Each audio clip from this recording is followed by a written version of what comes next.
A AG Rural acredita em produção de 120 milhões e 300 mil toneladas de soja na safra 2018-2019. A Embrapa Trigo do Rio Grande do Sul incentiva a integração lavoura, pecuária e floresta. Liberação de recursos do FUNCAFé para 2018 atinge 60,4% até 17 de setembro. E pesquisa Focus aumenta a expectativa para dólar no final de 2018, agora em R$ 3,90.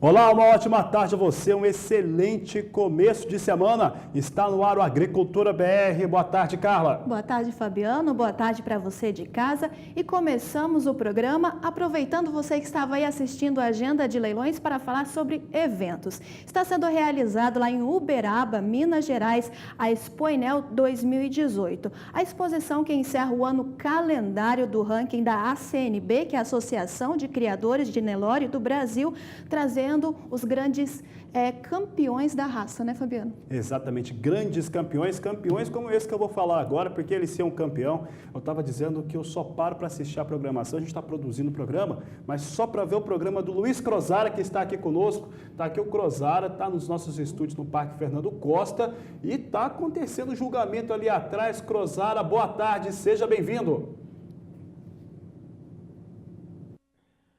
Muito boa tarde, Fabiano, muito boa tarde, Carla. Nós estamos de plantão aqui em mais uma Expoinel, desta vez a Expoinel 2018. Começa hoje, de fato, essa exposição a nível de julgamento aí, né, das progênies do Nelore, né? Mas amanhã, Fabiano, deve evoluir muito mais esses acontecimentos, porque estarão também já em pista o Giro Leiteiro, que participa nessa Expoinel, né? Estará em pista também o Brahma, talvez o Brahma comece na quarta-feira, e o Guzerá. Então é uma exposição que vai crescendo aos poucos. Hoje não temos aqui grande movimento, mas já na arquibancada algumas pessoas assistindo o julgamento. É ao vivo, né, essa imagem que nós temos aí. Então, nós estamos já no final dos procedimentos aqui, Fabiano, para daqui a pouco tem um horário de almoço e volta à tarde, a partir das 14h30, os julgamentos por aqui. A expectativa está muito em torno também dos eventos paralelos que acontecem aqui, né? Haverá um simpósio no dia 26, um simpósio do dia inteiro, em parceria com a Matsuda, né?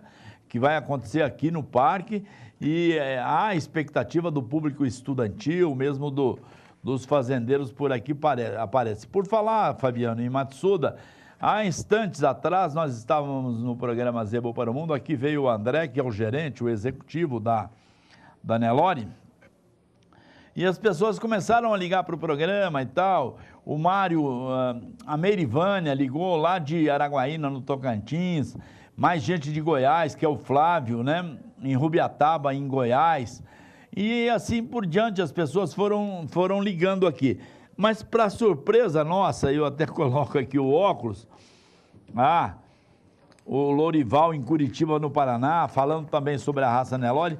Então o pessoal está aproveitando muito essa participação, que aliás acaba sendo intensa, do canal do Boi, porque nós temos pela manhã o Café com Boi, depois o pessoal do Bom Dia Produtor começa falando mais do evento.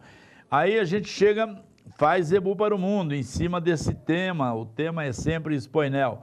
E agora, com essa participação nossa aqui, assim que você quiser, eu posso fazê-la sempre, tá? Durante a semana.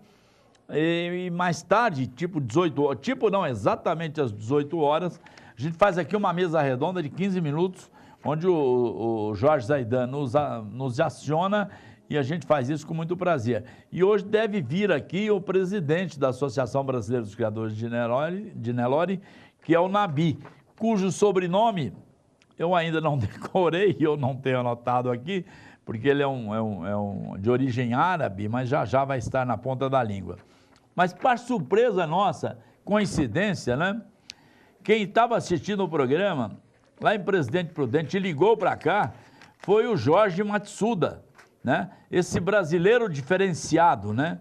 Eu até fiz questão de destacar isso, porque, viu, Fabiano, viu, Carla, se a gente tem uma figura completa nesse meio de produção rural, esse homem pode ser identificado mesmo no perfil do Jorge Matsuda. Ele atua fortemente no setor industrial, na pecuária, atua fortemente na agricultura, ainda mais se considerarmos que pasto é agricultura, né? O trabalho que a Matsuda faz em pastagem, enfim, e na própria agricultura mesmo, sem contar que ele próprio é produtor rural. E parceiraço, né? Parceiro de sempre aqui no canal do Boi. Então foi muito legal o Jorge Matsuda estar assistindo e ligando. E nesse momento ele continua assistindo lá, não perde o Agricultura BR, né? E a gente manda novamente um reforço de abraço para esse, viu, Jorge Matsuda? Você é um brasileiro diferenciado. Eu te chamo assim porque é. Então, Fabiano, nós voltaremos daqui sempre que vocês precisarem. Nós estamos no estúdio aqui, né, do canal do Boi no Parque Fernando Costa. Temos aí monitorando ao vivo o que está acontecendo aqui na pista. Vocês estão percebendo que já animais estão sendo recolhidos, porque agora sim começa a acontecer aquilo que a gente pode chamar que os preparativos para o intervalo, né? Daqui a pouquinho temos esse chamado intervalo. Outros acontecimentos já de alguns dias, uma semana para cá, tem se registrado aqui, por exemplo, o torneio leiteiro, a preparação para o pessoal do torneio leiteiro, que me parece que começou hoje, eu confirmo até às 18 horas, números e dados e resultados para valer o torneio leiteiro. Até agora era apenas um ensaio, vamos dizer assim, né? Ou os preparativos. Então tinha as ordenhas, tal. Até sobrava leite para todo lado aqui, tinha fila de gente buscando leite. A partir de hoje, não. A partir de hoje o leite é pesado, colocado em tanques resfriadores para que tenha o destino certo. E vamos fazendo a contagem do Guzerá, que está participando, do Gir Leiteiro, que está participando, né? Aliás, a nível de torneio leiteiro, essas são as duas raças, né? Porque na aptidão carne, né? E para carne nós temos a raça Nelore e a raça Brahma, movimentando esta exposição. Hoje falava aqui com o André Locatelli, na hora do almoço, no programa Cebu para o Mundo, e uma das perguntas que veio para ele, exatamente esse seria o último evento do calendário esse ano. Ele disse não, a própria Nelore tem mais calendários, tem São José do Rio Preto e tem outras exposições. E o próprio canal do Boi, esse ano não sei não, viu, Fabiano? Viu, Carla? Estou com um pressentimento que a gente não vai ter muito aquele espaço de intervalo, não. Parece que vai passar meio lotado. Não se assuste se tivermos leilões no Natal, viu? Porque a coisa está fervendo, está efervescente e é muito bacana isso. Um abraço, obrigado, Fabiano, obrigado, Carla. Tá certo, obrigado a você, Crosara, obrigado pela lembrança, você está mais do que convidado durante essa Expoinel participar aqui do Agricultura BR, a casa é nossa. Você estava falando a respeito do presidente da CNB, o Luiz Crosara, e o nome é árabe mesmo, ele agora preside a CNB, é o Nabi Amin El Aour. Ele inclusive firmou uma parceria muito importante com a Matsuda que está nesse momento de completar 70 anos, vem uma cobertura muito especial aqui pelo canal do Boi. Quero mandar um grande abraço para o pessoal da ASNB e também para o pessoal da Matsuda, se estiver acompanhando a programação agora, dá um alô aqui para o Agricultura BR, que nós também estamos trazendo essas informações que são muito importantes. A Expoinel, ela continua com cobertura completa, total aqui pelo canal do Boi, tem mesa redonda, tem discussão lá no Mais Pecuária com Jorge Zaidan. Hoje ainda você tem mais informações, cobertura total aqui pelo Sistema Brasileiro do Agronegócio. E vamos falar agora sobre mercado financeiro. Vamos falar sobre como opera o dólar nesta segunda-feira. O dólar está em movimento de alta após fechar a última sessão a R$ 4,05. Os investidores estão de olho nas novas pesquisas eleitorais e uma delas hoje que sai hoje é a Ibope. Vamos ver então como opera a moeda norte-americana neste momento. A variação aí está positiva, como eu disse, está subindo a moeda norte-americana a 0,48%, sendo negociado a R$ 4,06 mais 7. Eu falo um pouco agora a respeito desses temas que estão extremamente ligados a dólar, porque toda segunda-feira você tem a divulgação dos dados da pesquisa Focus, elaborada pelo Banco Central.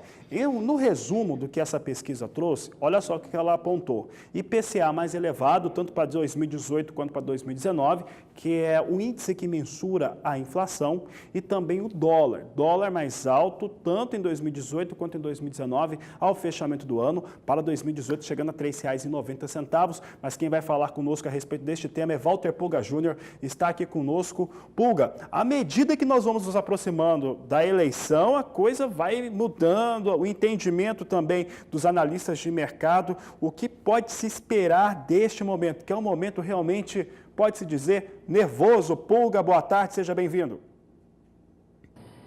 Boa tarde a você, boa tarde a todos. Olha, de fato é um momento tenso para o mercado, porque as propostas dos candidatos, dos presidenciáveis avançam, são diferentes, há uma corrida muito próxima. No segundo lugar, por exemplo, candidato como Ciro Gomes e Fernando Haddad, entre 16% e 13%, com perspectiva de avanço, de chegada mesmo ao segundo turno. Tudo isso traz mudanças no mercado e perspectivas de que pode pegar um caminho mais à esquerda ou mais à direita. O mercado ainda se comporta ao sabor dessas propostas. Agora, importante é mostrar que os operadores de mercado, os economistas que dirigem as empresas do mercado financeiro, que são ouvidas na pesquisa Focus do Banco Central, acreditam que até o final deste ano, 2018, a Selic, a taxa básica de juros, permanece em 6,5% ao ano. É o que mostra a pesquisa divulgada pelo Banco Central nesta segunda-feira. Já após a última decisão do Banco Central sobre juros, os economistas do mercado financeiro mantiveram suas projeções para a Selic, nessa taxa básica de juros, para fim de 2018 e começo de 2019, na faixa aí de 6,5% ao ano. O relatório do Mercado Focus trouxe nesta segunda-feira a mediana das previsões para a Selic e ela segue em 6,5% ao ano. Essa é uma notícia importante, pelo menos taxa de juros não se espera avanço. Mas você lembrava muito bem, o câmbio já se estima para o final do ano não mais 13,83, mas a faixa de R$ 3,90, o que indica que esses analistas de mercado, esses economistas, não veem aí a manutenção do dólar com aquela queda inicial que se esperava para 3,80. Já admitem aí dólar mais próximo dos R$ 4,00. Mesmo com esse sobe e desce, véspera de eleição, eles acreditam que o dólar vai recuperar um pouquinho no final do ano o seu valor frente ao real. E a projeção do PIB, você lembrou também, alta de 1,36%, era o que se imaginava, já se admite um crescimento menor para 2018, na faixa de 1,35%. É um crescimento muito pequeno para a economia brasileira e para as necessidades do país. Tudo isso, Fabiano, ao sabor dessa guerra comercial que nós temos bem distante da gente, mas que está dentro da nossa economia, que é essa guerra comercial entre Estados Unidos e a China. Aliás, lembrando que hoje aquele conjunto de medidas, de tarifas, na verdade, que os Estados Unidos impõem a produtos chineses começa a vigorar. Um novo conjunto de tarifas no valor de 200 bilhões de dólares de importação imposta pelos Estados Unidos. A China entrou em vigor nesta segunda-feira. E a China já anunciou que vai retalhar também, já começou com 60 bilhões de dólares de produtos americanos que chegam ao mercado chinês. Essa guerra vai trazer, Fabiana, é importante ressaltar, uma turbulência no mercado, previsão feita, aliás, pelo Banco de Compensações Internacionais. O Banco de Compensações Internacionais é considerado o banco central dos bancos centrais. E a Folha de São Paulo alertava que os técnicos do BIS, do Banco de Compensações Internacionais, em seu último relatório, chamam a atenção para as turbulências no mercado financeiro. Depois do colapso do Lehman Brothers, lá nos Estados Unidos, que desencadeou aquela crise bancária global, daquele banco, esse banco que é baseado na Suíça, considerado, como eu disse, o banco dos bancos centrais, comparou a volatilidade do mercado este ano à reação de um paciente que acabou de sair de um remédio forte. O relatório indica que haverá mais turbulências à frente no mercado financeiro internacional, taxas dos Estados Unidos, taxas de juros subindo, preocupações com essa guerra comercial, Banco Central Europeu encerrando aí aquela facilitação que concede aos diferentes países do mercado europeu, vai reduzir a impressão de dinheiro. é o que apontam os técnicos desse Banco de Compensações Internacionais, e aumento da taxa de juros. Bom, resumindo, turbulências para frente faz com que nós tenhamos que ficar atento ao movimento no mercado internacional. Isso pode alterar os preços das commodities agrícolas que o Brasil exporta e também dos produtos que o Brasil importa, e também exportação da agropecuária brasileira, da pecuária brasileira, não só preços de venda, como também de compra de insumos para o nosso agronegócio. De olho na informação, teremos muita oscilação e as turbulências não terminam agora com o fim das eleições. Vamos enfrentar turbulências no mercado internacional e isso já está previsto por alguns analistas do mercado internacional de bancos como esse, o Banco Internacional de Compensações. Fabiano, de olho na informação, tomar decisão hoje é bem complicado, exige muita atenção, muita paciência e sangue frio. Eu volto para Campo Grande. Tá certo, Walter Puga, o conselho está bem dado. Puga, volta comigo daqui a pouco não, daqui a algumas horas, às 17h20, na terceira edição do Agricultura BR, já falando de fechamento do mercado desta segunda-feira.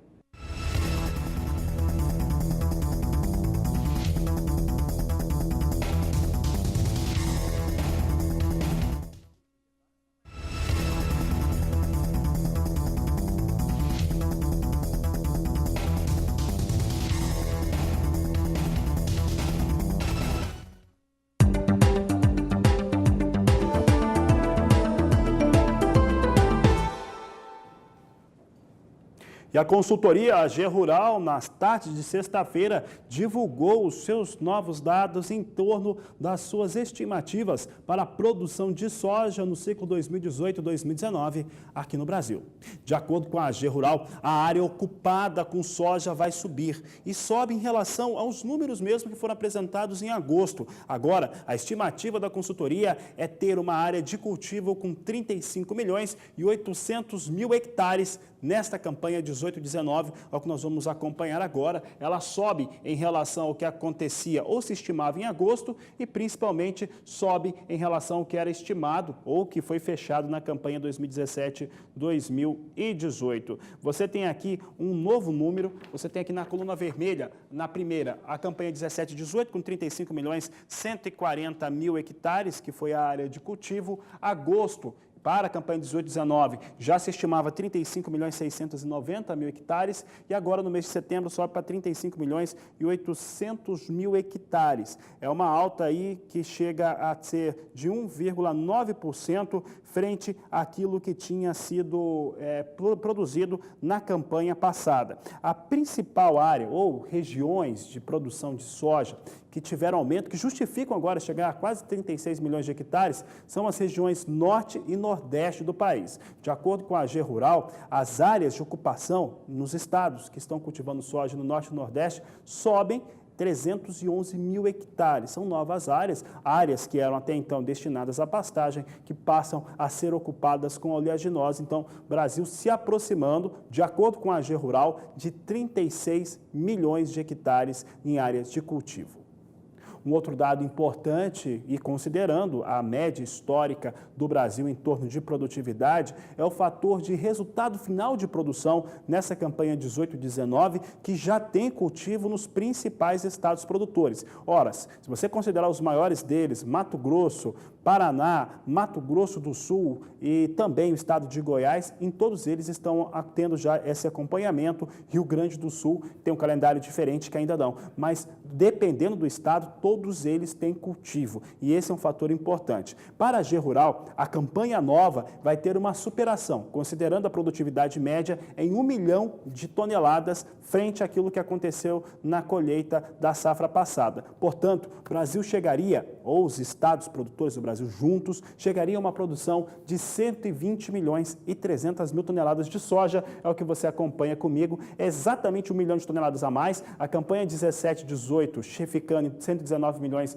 e 300 mil toneladas, 18-19, 120 milhões e 300 mil toneladas, é 1 milhão de toneladas a mais frente à campanha anterior.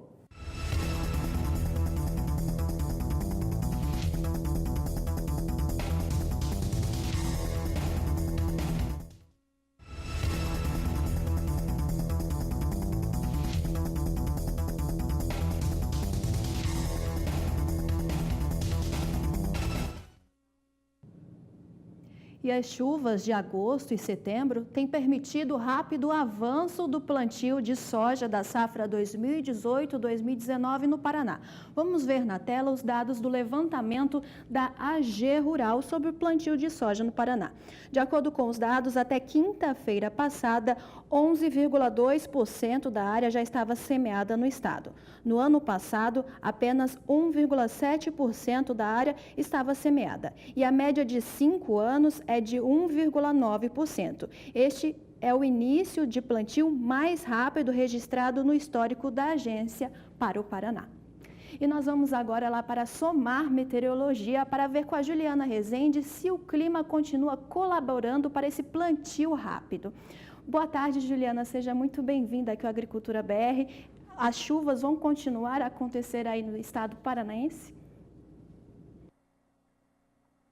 Olá, boa tarde, Carla. Boa tarde a todos que nos assistem. É um prazer estar com vocês mais uma vez aqui no Agricultura BR. Olha, nesses próximos dias tem previsão de chuva para o estado do Paraná, sim. Uma frente fria já garantiu esse início de semana com fortes episódios de chuva no Rio Grande do Sul. E nesses próximos dias, conforme o sistema vai avançar pelo sul do país, vai garantir áreas de instabilidades no estado do Paraná. Até pelo menos o dia 29 de setembro tem previsão de chuva em todo o estado do Paraná. Só que as pancadas mais expressivas de chuva vão ficar concentradas em pontos do oeste, do sul também. Apenas no norte e na faixa central é onde a chuva é fraca, isolada e não atrapalha o andamento das atividades no campo. Mas onde as pancadas são mais intensas e o volume de água passa até de 50 milímetros, os produtores ainda devem ter paralisações no andamento do plantio da soja no estado do Paraná, agora nesses próximos dias. E na próxima semana, a partir do dia 30 até o dia 4 de outubro,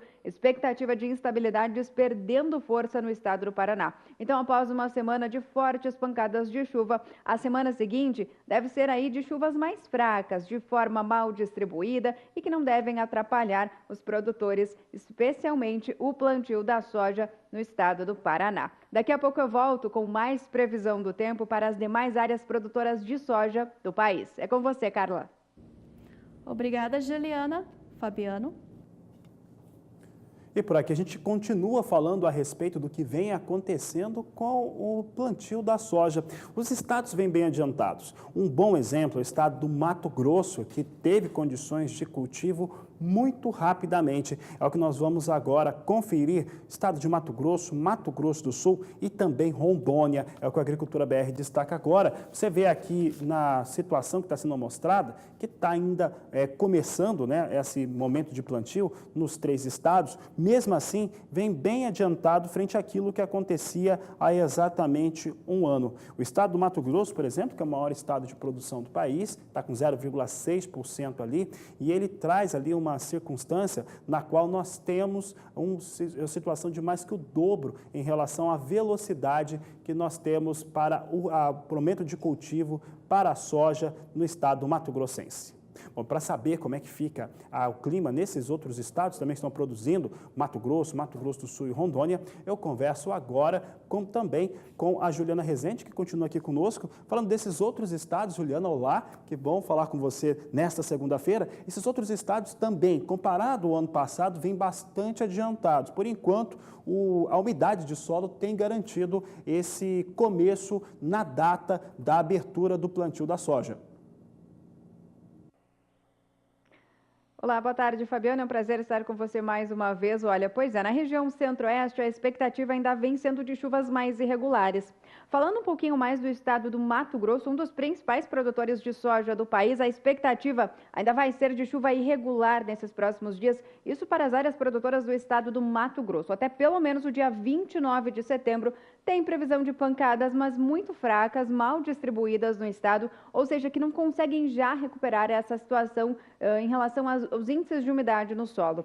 A partir da semana seguinte, a expectativa é de chuva se espalhando um pouquinho mais, mas essa chuva até pelo menos o comecinho do mês de outubro não vai ganhar muita intensidade. E a tendência ainda vai ser, então, de chuvas irregulares ao longo do mês de setembro, principalmente a primeira quinzena do mês de outubro, nas principais áreas produtoras do estado do Mato Grosso, chuvas irregulares que ainda não garantem já essa fase inicial do plantio da soja. Então, para os produtores que já plantaram por conta dessas chuvas chuvas mais irregulares, não se descarta até a necessidade de replantio, isso ao longo dos próximos períodos, por conta dessa chuva que aconteceu no estado do Mato Grosso, não ter conseguido aumentar de forma expressiva os índices de umidade do solo, e nas próximas semanas, as últimas simulações dos modelos climáticos não vêm mostrando chuva expressiva nessas áreas produtoras de soja do estado do Mato Grosso. Agora, para as demais áreas do país, esses próximos dias vão ser marcados por chuvas mais espalhadas pela região centro e sul do Brasil. Então, para as principais áreas produtoras de soja da região sul,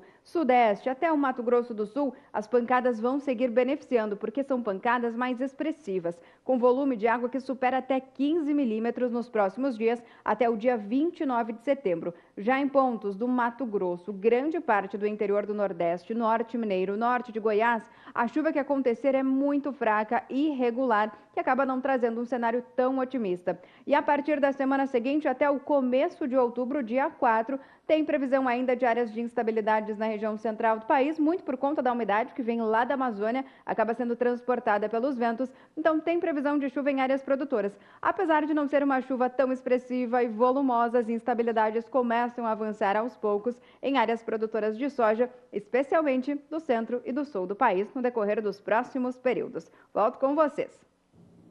Tá certo, Juliana, obrigado pela participação. Daqui a pouco tem mais destaques em torno da previsão do tempo. E vamos ver agora os preços praticados para a saca de 60 quilos da soja nos principais portos brasileiros. E eu começo destacando o Porto de Santos, que mesmo com variedades entre os dias, em uma semana não apresentou muita mudança no preço da saca. Vamos ver na tela os preços praticados, então, durante a semana para o Porto de Santos para a saca de 60 quilos da soja. No último dia 17, a saca de 60 quilos da soja estava sendo negociada a R$ 96. No dia 18, caiu R$ 2,00, sendo negociado a R$ 94,00, preço que se estendeu até o dia 19. No dia 20, uma leve recuperação, sendo negociada a R$ 95,00 a saca de 60 quilos da soja no Porto de Santos. No dia 21, sexta-feira, encerrou a semana sendo negociada a R$ 97,00, preço que se iniciou também hoje, segunda-feira, dia 24 de setembro, com uma variação aí para a semana de 1,4%. Agora eu destaco o Porto de Paranaguá, que não teve uma variação expressiva durante uma semana. Vamos ver no gráfico como está a variação do Porto de Paranaguá para a saca de 60 quilos da soja. No dia 17, a semana passada começou com a saca sendo negociada a R$ 97,00. No dia 18, terça-feira, teve queda para R$ 95,00 para o preço da saca de 60 quilos da soja. No dia 19, mais R$ 1 a menos, com R$ 94,00 para a saca. No dia 20, subiu R$ 2,00, sendo negociada a R$ 96,00. Na sexta-feira, mais um aumento para a saca de 60 quilos da soja, sendo negociada a R$ 98,00. E hoje, segunda-feira, dia 24, sendo negociada a R$ 97,00, portanto, uma variação de 0% na semana. Fala agora de algo que está sendo cada vez mais raro quando falamos do cenário de comercialização de soja internacional. São aqueles relatórios avulsos que o Departamento de Agricultura norte-americano divulga toda vez que o exportador privado por lá vende alguma coisa. No caso, teve vendas para a campanha atual de 162 mil toneladas. É o que você acompanha comigo. Foram 162 mil toneladas de soja para destino não declarado, entrega na campanha 18-19, de acordo com o Departamento de Agricultura norte-americano. Já que eu falei deles, vamos saber como é que vem os negócios agora com a soja negociada na Bolsa de Chicago. É o que nós acompanhamos a partir de agora. Você tem aqui os dados das posições de mais curto prazo. Posições de mais curto prazo hoje começa a perder agora, já sai daquele campo ali de estabilidade. Posição de novembro vem a $8,42 mais 6 por bushel. Janeiro, 8,56 mais 6. Março, $8,70 mais 2 por bushel. E maio, negociada a $8,83 o bushel. E o Agricultura BR destaca agora a oportunidade de investimento. Amanhã terá a primeira e a segunda praça do leilão judicial da Fazenda Lago Azul, que está situada em Sinop, no Mato Grosso. Confira a reportagem de Valdir Pacheco, que traz mais informações sobre as terras.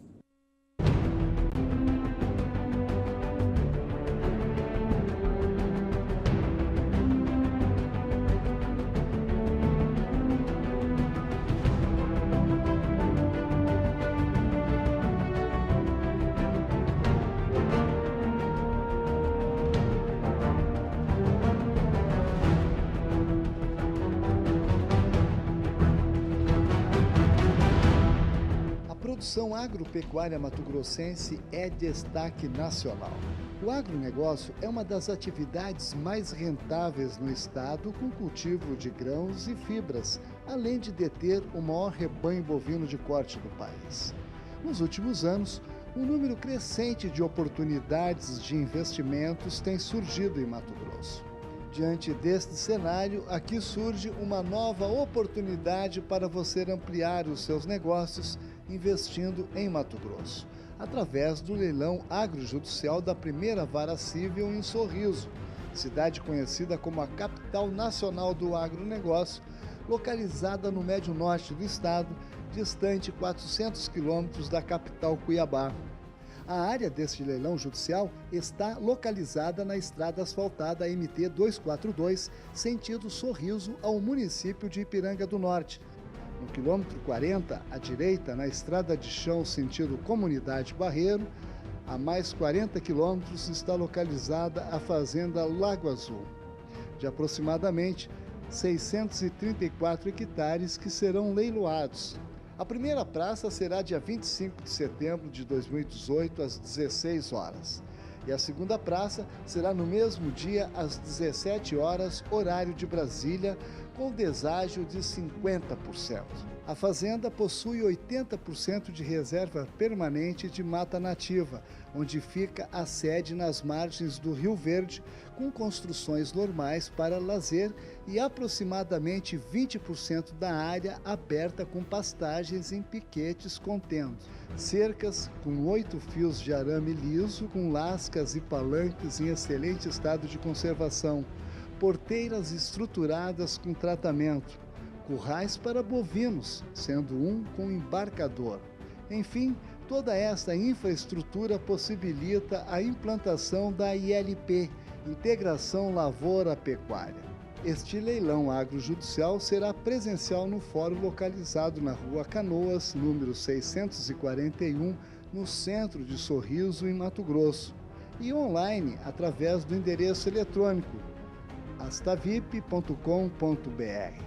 Esta área está livre de quaisquer ônus e tem toda a garantia jurídica.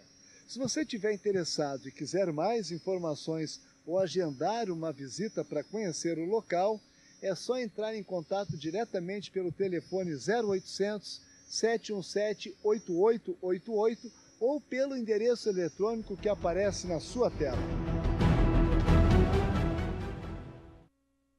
E a seguir no Agricultura BR, você vai ver que o plantio do milho de verão chega a 24% no centro-sul do país. E ainda hoje, Mato Grosso tem o plantio de soja acelerado. Voltamos já. E atenção, agricultores e pecuaristas de todo o país. A partir de agora, o assunto aqui vai ser milho.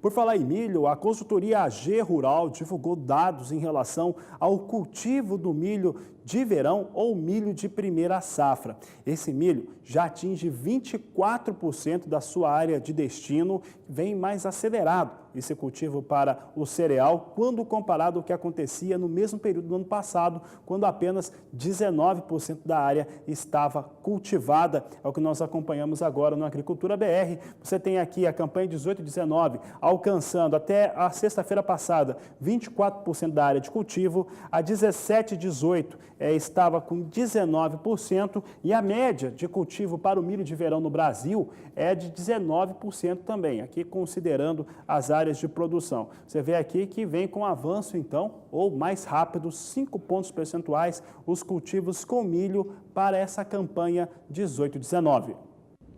E entre os estados que já começaram o cultivo de milho de verão, Santa Catarina sai na frente. Vamos ver os dados do levantamento da AG Rural em tela.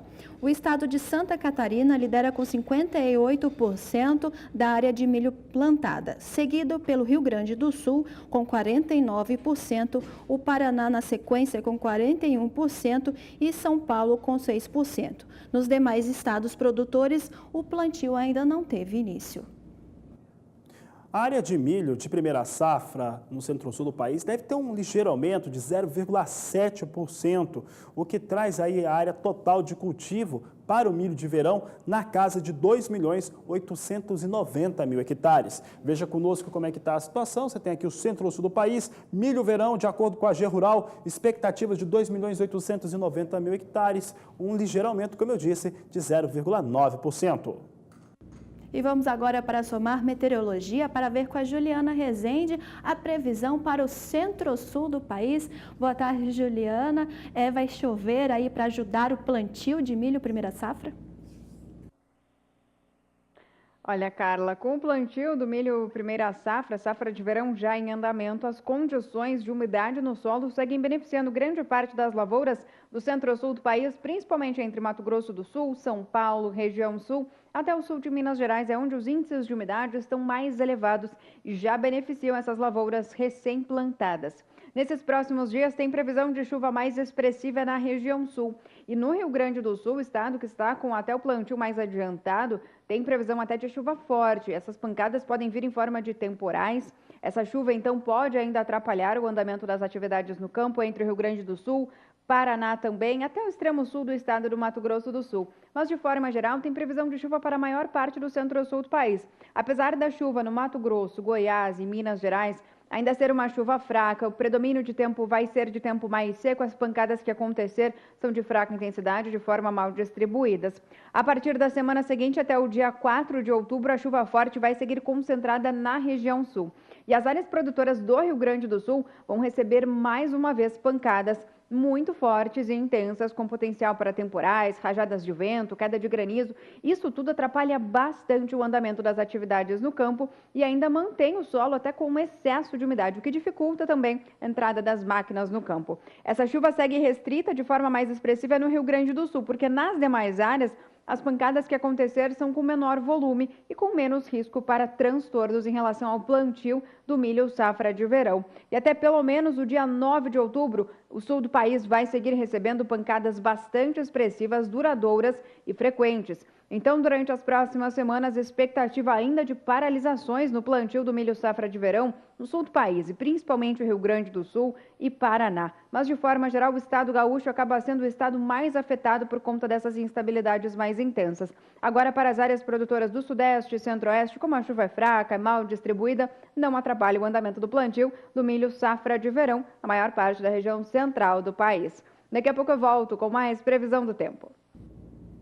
Obrigada, Juliana. A Juliana que volta logo mais, trazendo mais clima aqui para a gente, para a sua produção. Vamos falar um pouco a respeito das áreas de ocupação no Brasil. Um dos motivos do grande sucesso que há para a agropecuária brasileira é a ocupação de áreas até então não tradicionais ou pouco exploradas e também aquelas áreas que acabaram sendo degradadas com o tempo. Isso faz com que o desempenho do agronegócio tenha resultados muito mais efetivos. E com uma demanda crescente cada vez maior, isso é importante dizer, não é um pleonasmo não, mas essa demanda ela é crescente e ela tem ficado maior ano a ano, tanto pela bioenergia, pelo alimento, por produtos florestais, entre outros. Neste cenário, a integração lavoura-pecuária-floresta ela tem se destacado e feito com que o Brasil se torne cada vez mais um expoente no agronegócio mundial. É o que você vai acompanhar agora na reportagem de Annelise Nicolodi. Tornar o solo fértil e produtivo o ano todo é o desejo de quem tira o sustento da terra. Muito se avançou ao longo dos anos. O Rio Grande do Sul já vem fazendo 2 e até 3 safras por ano numa mesma área. São os projetos de integração que possibilitam mais produtividade e renda ao produtor rural. A integração lavoura-pecuária-floresta permite que o solo seja explorado economicamente o ano todo, favorecendo o aumento da oferta de grãos, carne e leite por um custo mais baixo. Veja bem, o componente florestal é o que menos nós entendemos, mas todo mundo vê eucalipto, pinos por aí, né? No fundo nós estamos vendo aqui um renque, né? Uma fileira de árvores. Se nós tivéssemos os animais aqui, lá pelas 2 da tarde, aonde que eles estariam? Estariam aqui a pleno sol ou estariam procurando uma sombra? Então veja, a árvore tem uma função ambiental aí, tanto no inverno como no verão. No inverno protege do frio excessivo, de vento, né? E no verão de temperaturas extremamente altas, né? E além disso, veja bem, o produtor, criando esse ambiente mais favorável para produzir carne e leite, ele vai produzir madeira lá para o seu galpão, para suas cercas, né? Madeira é utilizada. E aí é uma das razões do porquê o eucalipto é tão popular aqui nas nossas condições, né? Pelas múltiplas utilidades.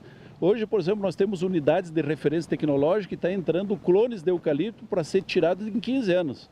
Mas eu não quero mais lenha, não quero bioenergia, não quero mais palanque, eu quero madeira nobre para construção, tá certo? Para móveis, né? Veja que nós não podemos mais tirar árvore.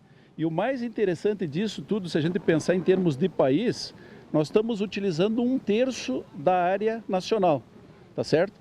Uma pequena parte para a produção de grãos, é tipo, eu posso fazer um cálculo aqui, ó, nós estamos utilizando de 50 a 60 milhões de hectares para a produção de grão. O que é isso em termos de país? É 7% da superfície. Então a pujança da agricultura de grãos brasileira ocupa 7% da área. Agora, se eu colocar pecuária, que aí é braquiária no Brasil como um todo, vamos pegar como a espécie, o gênero mais importante de forrageiras, aí nós já vamos para 20%, 21%, 22% da superfície. Nós temos 170 milhões de hectares de pastagens tropicais. Isso é 3 vezes a área de grãos. E a maior parte dessa pastagem tropical tem algum grau de degradação. Em outras palavras, a grande reserva de, vamos dizer assim, de potencial de produção de alimentos do Brasil e para o mundo, né? E a FAO dá a responsabilidade do Brasil de produzir alimentos de 30% a 40% da população que aumenta daqui para frente, né? Veja, nós já produzimos alimento para 1,2 bilhões de pessoas. E nós somos um pouco mais de 200, então nós já somos um player, né?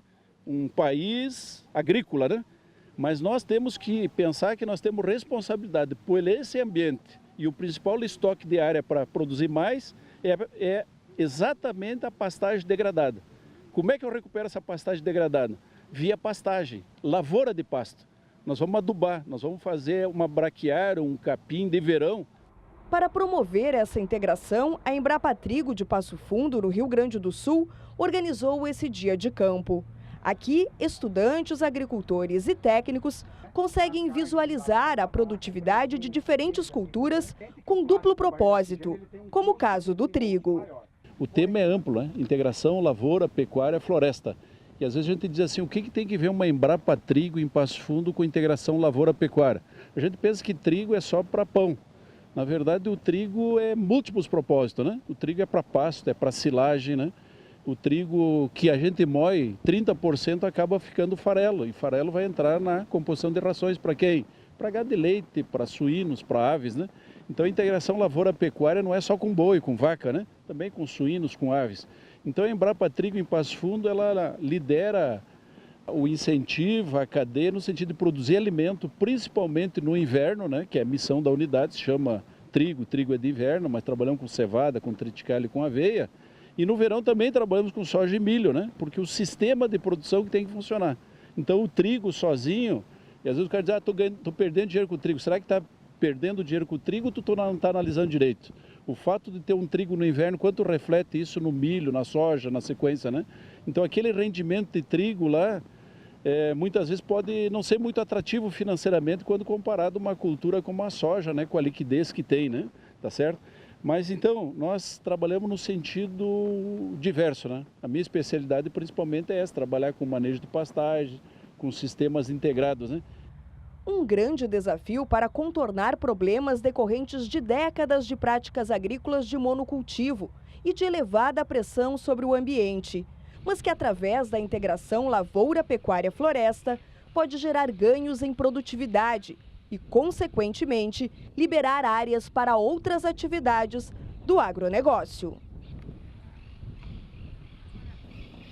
E aí é uma representação que traz resultado, conforto bioclimático para os animais, melhora do solo e muito mais. Integração lavoura-pecuária realmente é uma tecnologia que revoluciona o campo. E olha, daqui a pouco no Agricultura BR você vai saber que já tem 60,4% dos recursos do Funcafé liberados para a cafeicultura nacional. E ainda hoje, o controle fitossanitário no Brasil sofre com falta de fiscais.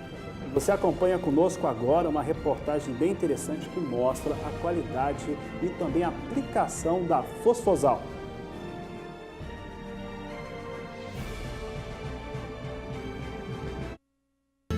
Com Fosfosal, o meu gado melhorou, o meu lucro aumentou e a vida sossegou. Bem-vindo à segunda temporada do Momento Fosfosal, o multimineral injetável que estimula o seu rebanho nos momentos de desafio da sua propriedade. E para essa temporada, preparamos para você uma série de depoimentos de pecuaristas por todo o Brasil que usaram e comprovaram a eficácia de Fosfosal, aumentando a lucratividade da fazenda.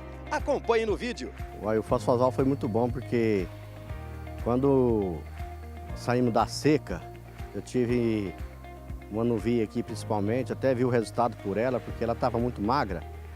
E ela passou de um pasto mais ruim, veio para um pasto bom. Com 30 dias ela ainda estava magra ainda.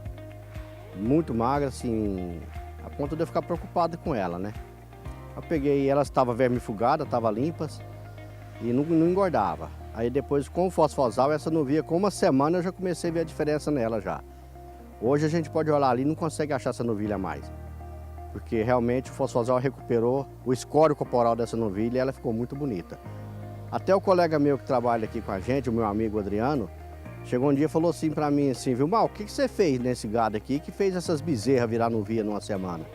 Eu até achei bom ele falar porque o gado mais novo que estava aqui também começou a desenvolver mais, a pegar melhor score corporal e crescer também. Então foi muito bom. Saída da seca era o desafio desta propriedade. Consequentemente, vem a adaptação de dieta. Bruno, explica pra gente de que maneira a Fosfosal resolveu essa adaptação. Fosfosal é um multimineral injetável indicado nesses momentos de alto desafio do ciclo produtivo, como uma mudança de dieta. Os animais saem de uma condição de pastagem melhor e entram numa condição de pastagem não tão boa, então isso tende a perder score. Recomendamos sempre entrar com 10 ml de Fosfosal nessa mudança de dieta para manter o score desses animais e depois 10 ml para recuperar os animais nessa condição nova de pastagem. Então, na entrada e saída de mudança de pastagem, entrada e saída de seca, Fosfosal é um produto certo. Aumente a rentabilidade da sua propriedade também. Peça Fosfosal. Ligue 0800 847 2222 e peça Fosfosal, uma injeção de peso. Fosfosal, uma injeção de peso. E o assunto por aqui agora no Agricultura BR é a produção brasileira de café.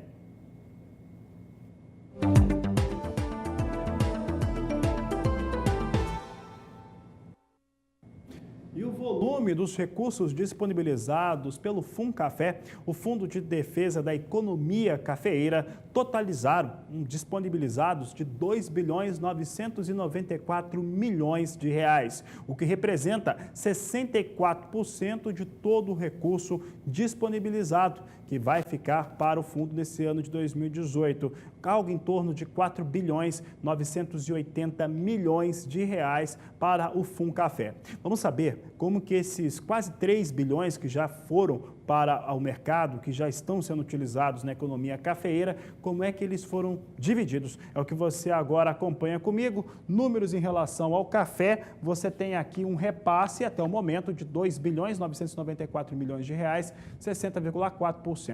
Disponível para o momento, para esse ano de 2018, são 4.960 milhões de reais. Para a estocagem, de acordo com o Conselho Nacional do Café, foram disponibilizados já 1.263 bilhões de reais para a linha de estocagem, 636 milhões e 600 mil reais ao financiamento para aquisição de café, é onde está o FAC, a FAC, 557 bilhões e 500 mil reais para custeio. E tem também aqui, que não está citado aqui na tela, mas é o seguinte, 536 bilhões e 900 mil reais para as linhas de capital de giro, sendo 250 milhões para cooperativas de produção, 156 milhões para a indústria de torrefação e 130 milhões para o setor de café solúvel, portanto, passa de 60% à disposição dos recursos do FUNCAFÉ nesta campanha atual para a produção brasileira.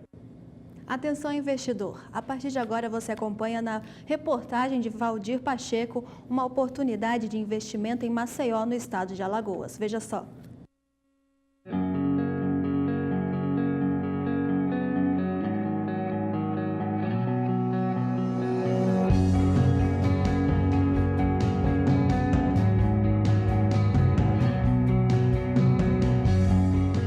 Maceió possui uma das partes mais belas do litoral nordestino.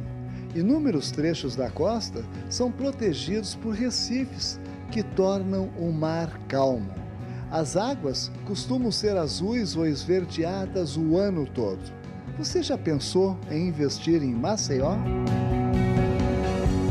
Então, aqui surge uma oportunidade para você empreender em Maceió. Basta apenas participar do leilão judicial num processo de execução desta área urbana de aproximadamente 3.584.600 metros quadrados, a menos de 5 quilômetros do aeroporto Zumbi dos Palmares, distante 20 quilômetros da capital Maceió. A área que será leiloada está no complexo da usina Utinga, na rodovia AL-404, a 2 quilômetros da BR-104, que liga ao aeroporto. A segunda praça será realizada no dia 4 de outubro de 2018, às 8 horas da manhã, horário de Brasília. A segunda praça haverá um desconto de 50%. O imóvel sairá por R$ 10 o metro quadrado. Então, aqui está uma oportunidade para você investir em Maceió, com toda a garantia jurídica e o mais interessante, esta área está livre de quaisquer ônus. Se você quiser mais informações, tirar dúvidas relativas ao edital ou agendar uma visita para conhecer o local, é só entrar em contato diretamente pelo telefone 0 operadora 11 49509660 ou pelo endereço eletrônico que aparece na sua tela. E daqui a pouco no Agricultura BR você vai conhecer novas formas de controle de pragas sobre as áreas de produção do algodoeiro. E ainda hoje você vê a previsão do tempo para o estado da Bahia no quadro Agricultura BR Responde. Bom, e você sempre pode participar do programa conosco através do nosso número no WhatsApp no 679-9656-2266. 679-9656-2266 ou também no Facebook do Agricultura BR, Twitter do Agricultura BR. Nós vamos para o intervalo e voltamos já. E no simpósio do algodão realizado em Rio Verde, no estado de Goiás, alguns assuntos foram debatidos e outros com um pouco mais de qualidade, mais veemência. Entre eles, os controles que existem de formas naturais ou através de herbicidas para se ter um controle melhor sobre pragas e doenças que acometem as áreas de produção do algodoeiro. Você vai conhecer um pouco mais dos trabalhos e também das pesquisas apresentadas agora na reportagem de José Cunha. O controle químico é hoje a tecnologia mais empregada no controle de pragas da lavoura de algodão. Mas quando usado de forma inadequada, causa uma série de desequilíbrios indesejados, onerando os custos de produção. Isso abre a janela para a entrada, por exemplo, intensificação do uso de variedades resistentes. A transgenia é um sucesso já hoje no Brasil, né? Combinado também com o crescimento do controle biológico. Em função das variedades resistentes a lagartas, alguns inseticidas, alguns grupos de inseticidas que controlavam lagartas e outras pragas acabaram sendo deixados de usar. O controle químico de insetos corresponde hoje ao algodoeiro cerca de 25% dos custos da produção. Nas últimas 4 safras, os custos desse controle aumentaram mais de 40%. Das principais culturas no país, o algodoeiro é a mais suscetível ao ataque das pragas. Isso acontece desde o plantio até a colheita. Nós temos insetos sugadores, mastigadores que se alimentam das folhas, temos lagartas que furam as maçãs, a estrutura reprodutiva, e temos o famoso bicudo do algodoeiro, que é a praga que desde 1985 está estabelecida no Brasil e é o responsável pelo custo, basicamente pelo custo de controle do algodoeiro. E quais são os melhores métodos para controlar esses tipos de pragas? Pois é, hoje nós temos um controle químico, como eu falei, muito intenso, mas está surgindo a possibilidade, né, já está bem real, do uso do controle biológico, associado também às plantas transgênicas com resistência a lagartas. Então esses 3 métodos, eles estão, digamos assim, evoluindo para se equipararem em termos de importância para o MIP, né, para o manejo integrado das pragas. A As exigências das indústrias têxteis por um algodão cada vez mais limpo é algo que também tem influenciado diretamente na adoção de novas tecnologias. Boa parte do algodão brasileiro hoje está sendo certificado por uma certificação internacional que preconiza, dentre outras coisas, o uso racional de produtos fitossanitários. Então, isso entra como um selo de garantia para a indústria têxtil também, que ela não chega a pressionar, ela quer o algodão, mas ela também não quer um algodão que carregue uma carga de produtos fitossanitários desproporcional.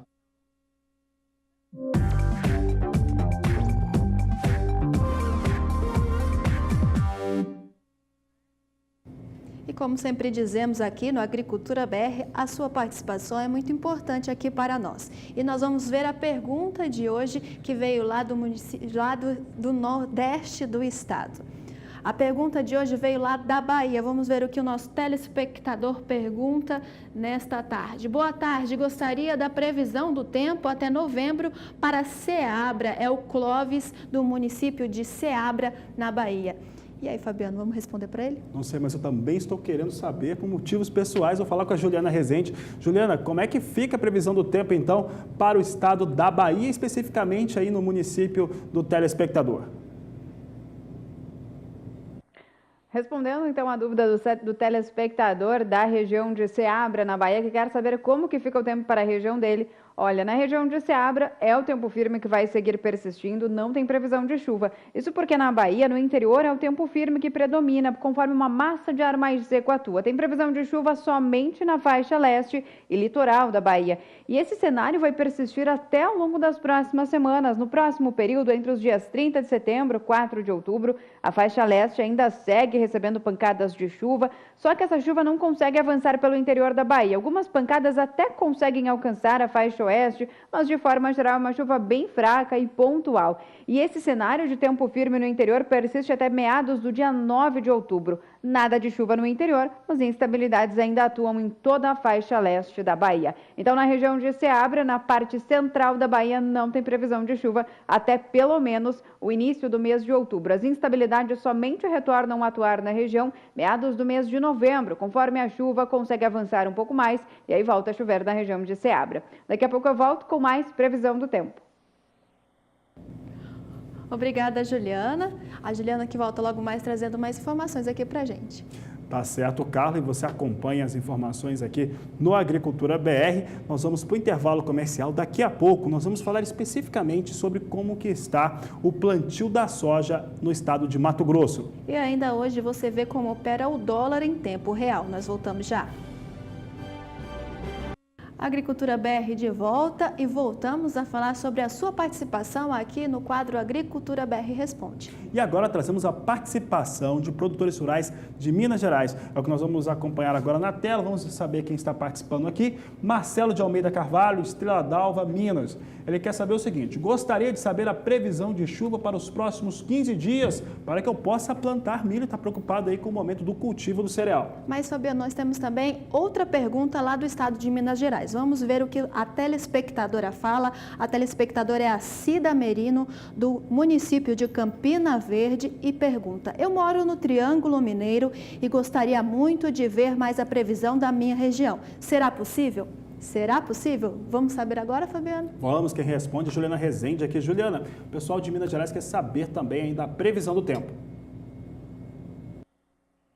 Respondendo à dúvida dos telespectadores de Minas Gerais, da região de Campina Verde, Estrela d'Alva, que querem saber como que fica o tempo para a região deles agora ao longo dos próximos períodos. Olha, na região de Minas Gerais é o tempo firme que vai predominar no centro ao norte. Agora na região do Triângulo Mineiro e até na faixa leste, na região de Estrela d'Alva, tem previsão de chuva. As instabilidades, então, vão seguir atuando na região. Muito por conta também da temperatura que vai seguir subindo ao longo dos próximos dias, vai fazer bastante calor. Essa chuva não vai vir de forma tão intensa e volumosa, mas as pancadas sim acontecem ao longo dos próximos dias. A partir do próximo período, entre os dias 30 de setembro e 4 de outubro, a chuva vai conseguir se espalhar mais uma vez pelo estado mineiro. E aí todas as áreas produtoras de milho vão receber pancadas de chuva. Esse cenário vai garantir também um cenário bastante otimista para essa fase de plantio das lavouras e até pelo menos o próximo próximo período, dia 9 de outubro, tem previsão de chuva tanto na região do Triângulo Mineiro, como na região de Campina Verde e também na região de Estrela d'Alva. Então, de forma geral, tem previsão de chuva para ambas as regiões do estado de Minas Gerais durante os próximos períodos. Não vai ser uma chuva tão volumosa, são pancadas mais fracas, mas que já trazem um cenário bastante otimista para essa fase de plantio das lavouras. Hoje eu encerro por aqui a minha participação. Amanhã eu volto com mais previsão do tempo. Até lá, boa tarde a todos. Uma ótima tarde para você, Juliana Rezende, para toda a equipe da Somar Meteorologia. Você pode participar do programa também, manda sua mensagem, sua solicitação no nosso WhatsApp. O número é 67996562266. E a Agricultura BR vai para o último intervalo comercial, mas na volta trazemos as últimas informações de hoje.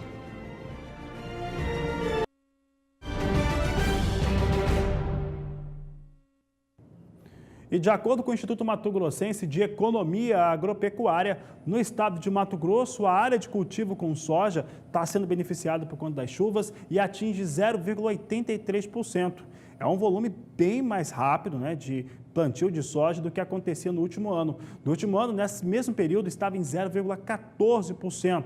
E a área de soja lá no Mato Grosso, você vai acompanhar na tela comigo agora, é de 9.570.000 hectares, como você vê aqui na tela. Mato Grosso vem com ritmo mais acelerado para o cultivo da soja e com uma área superior àquela na campanha anterior. E com essas informações, nós encerramos esta edição do Agricultura BR e te convidamos para assistir a próxima edição com mais destaques do agronegócio nacional a partir das 5h20 da tarde. Este é a Agricultura BR. A inteligência e a transparência do agronegócio sempre com você. A todos uma ótima tarde e até mais às 17h20. Até mais.